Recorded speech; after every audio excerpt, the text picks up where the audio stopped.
बिस्मिल्लाहिर्रहमानिर्रहीम। अस्सलाम वालेकुम प्यारे बच्चों, खुशामदीद। उम्मीद करती हूँ आप सब खैरियत से होंगे। मैं हूँ आपकी टीचर आमना अमाद। जैसा कि आप जानते हैं, हम बाब नंबर 5 पढ़ रहे हैं, कश्मीर कबल अज़ मसीह। आज का सबक पढ़ने के बाद बच्चे इस काबिल हो जाएंगे कि कश्मीर में इस्लामी सकाफत की तरक्की की वजाहत कर सकें। इससे पहले हमने कश्मीर में चक खानदान का जो दौर था उसके बारे में पढ़ा, उसकी हुकूमत और उसके अहम वाक़यात के बारे में पढ़ा। आज हमने पढ़ना है कश्मीर में इस्लामी सकाफत ने किस तरह से तरक्की पाई और किस तरह से इस्लाम का फैलाव हुआ। सबक का आगाज सरगर्मी के साथ करते हैं।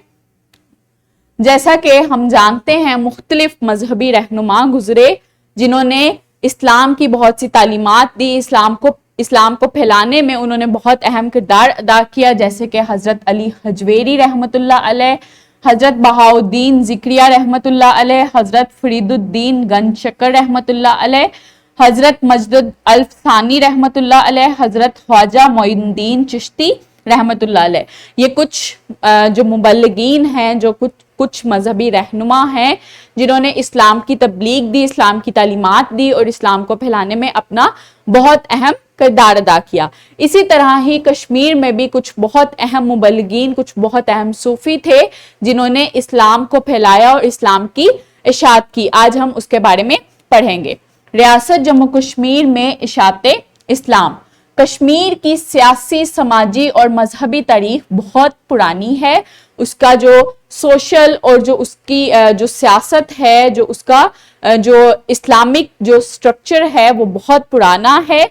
वस्त एशिया से आने वाले जो आर्याई लोग थे, जो आर्यंस थे, उन्होंने हिंदुस्तान के मकामी बाशिंदों को जेर करके यहाँ आर्याई तहजीब का आगाज किया था। उस वक्त जो हिंदुस्तान की तारीख थी, जो उस वक्त हिंदुस्तान की सियासी, माशरती, माशी और मजहबी और सकाफती जिंदगी थी, वो बिल्कुल चेंज हो गई थी। और उन्होंने वहां पे जो आर्याई आए थे, जो खाना बदोशी उस वक्त आए थे, उन्होंने उनकी सकाफत को, उनके मजहब को अडॉप्ट किया था और उनकी जो मजहबी और माशरती और सियासी जिंदगी थी वो चेंज हो गई थी।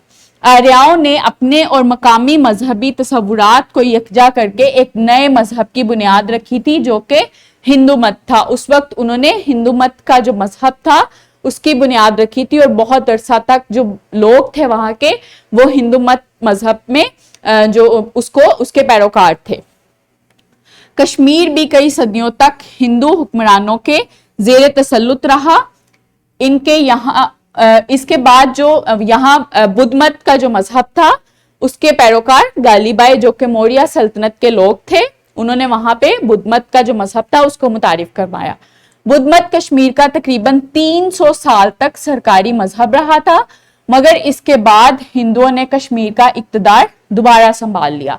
जो मौर्य सल्तनत के लोग थे उनको दोबारा से शिकस्त देके वहां पे हिंदू दौर जो था शुरू हो गया और दोबारा से हिंदू मजहब जो था वहां पे राइज हो गया। कश्मीर में इशाअत इस्लाम का आगाज 14वीं सदी ईस्वी में हुआ, यानी कि जब 1337 से 1554 का जो दौर था, वो उस दौर में जो इशाअत इस्लाम का जो दौर था, जब इस्लाम का फैलाव शुरू हुआ था कश्मीर में, वो दौर था जब 1337 से 1554 में शामीरी खानदानों ने हुकूमत की थी। इसके बाद मुबल्लिगीन दीन की एक कसीर तादाद ने मुख्तलिफ अदवार में यहाँ इस्लाम की सरबलंदी के लिए खिदमात सर इंजाम दी। झैल में मुख्तसरन इन अहम शख्सियात और इनके अदवार को बयान किया गया है, जिनकी काविशों को और मेहनत से कश्मीर इस्लाम का गहवारा बना था। ये जो 1337 से 1554 का जो शामीरी खानदान का दौर था, जिसमें इस्लाम की शात जो थी उसका आगाज हुआ था, उसके बाद बहुत से मुबल्लिगीन ऐसे गुजरे थे, बहुत से मजहबी रहनुमा ऐसे गुजरे थे जिन्होंने अपनी बहुत सी काविशों की मदद से, बहुत कोशिशें करने के बाद, अपना बहुत अहम किरदार अदा करने के बाद कश्मीर में इस्लाम को फैलाया था और कश्मीर को इस्लाम का गहवारा बनाया था। सबसे पहले है सैयद शरफुद्दीन अब्दुल रहमान, जिनको बुलबुल शाह भी कहा जाता था। कश्मीर में इशाअत इस्लाम का आगाज सैयद शरफुद्दीन रहमतुल्लाह अलैह की 1324 में यहाँ आमद से शुरू हुआ। आप बुलबुल शाह के नाम से مشہور تھے. کشمیر میں آپ کی آمد کے وقت ایک ہندو راجا جو کہ رنچن تھا, اس کی حکومت تھی.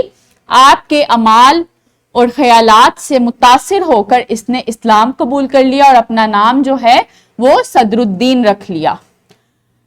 یہ پہلا مسلمان حکمران کہلایا. آپ کے پیروکاروں نے آپ کے حکم پر دریا کے کنارے ایک خانقاہ تعمیر کی. خانقاہ جو ہے وہ عبادت گاہ ہے جو صوفی اپنے لیے عبادت گاہ بناتے ہیں تاکہ وہاں پہ عبادت کر سکیں. جو سید شرف الدین رحمت اللہ علیہ ہیں, ان کے حکم پہ ان کے جو پیروکار تھے انہوں نے ایک خانقاہ بنائی تھی تاکہ وہاں پہ عبادت کی جا سکے.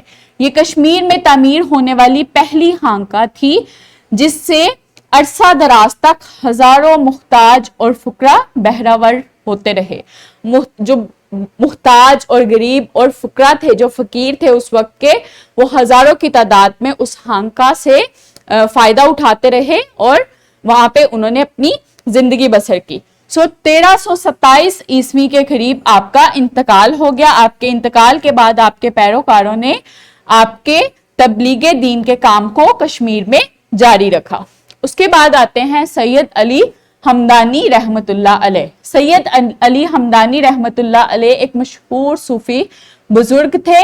آپ 1380 عیسوی میں اپنے 7 مبلغین کی ایک بڑی جماعت لے کر کشمیر میں تشریف لائے. آپ اور آپ کے ساتھیوں کی شب و روز کی محنت سے کشمیر میں بہت تیزی سے اسلام پھیلا.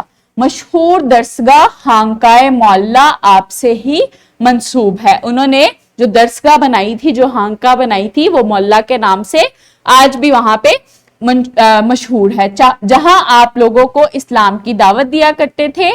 آپ کی شخصیت اور دین کی تبلیغ سے متاثر ہو کر ہزاروں لوگ اسلام کے دائرہ میں داخل ہوئے.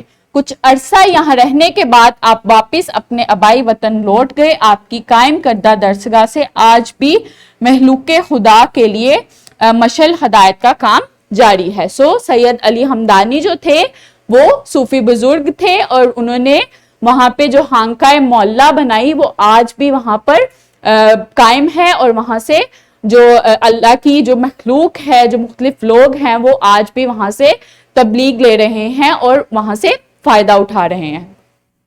پیارے بچوں, آج ہم نے کیا پڑھا؟ کشمیر میں اشاعت اسلام کا آغاز سید شرف الدین کی 1324 میں یہاں آمد سے شروع ہوا. اس کے بعد مختلف جو وہاں پہ صوفی بزرگ گزرے جنہوں نے اشاعت اسلام میں اپنا اہم کردار ادا کیا. درست جواب کا انتخاب کریں. یہ 2 MCQs ہیں, ان کو ٹک کریں جو صحیح جواب آپ کو لگتا ہے. اس کے بعد مختصر سوال ہے, کشمیر میں اشاعت اسلام کا آغاز کب اور کس نے کیا؟ اس کے بعد تفصیلی سوال ہے, بلبل شاہ اور سید علی ہمدانی رحمت اللہ علیہ کی کشمیر میں اسلام کی سربلندی کے لیے خدمات بیان کریں.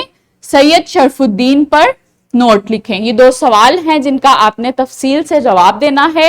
اس کو اپنی نوٹ بک پہ ان کے جواب لکھیں, یہ آپ کا گھر کا کام ہے. امید کرتی ہوں آپ کو آج کا سبق اچھے سے سمجھ آیا ہوگا. ملتے ہیں اگلے سبق میں. اپنا بہت خیال رکھیے گا. بہت شکریہ. اللہ حافظ.